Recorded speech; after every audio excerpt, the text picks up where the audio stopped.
بسم الله وعلى بركة الله ينطلق شوط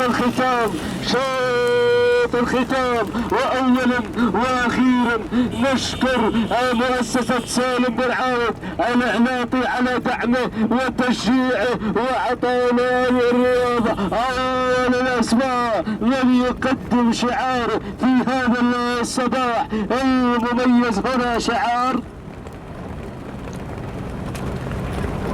مبارك بن مسعد الجهني مقدم لنا هنا سوق بينه من تقدمت في هذه اللحظات هنا العمود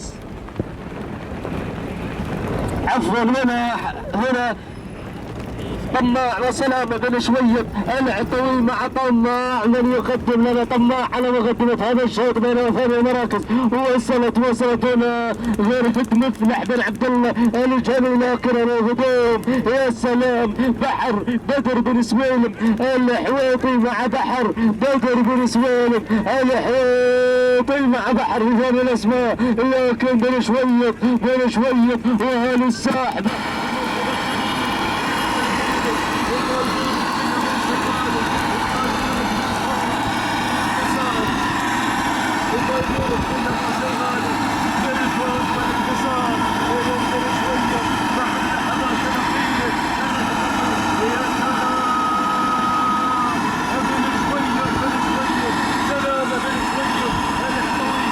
اللحظات الأخيرة مع اللحظات الحرجة الحاسمة النهاية مع تبوك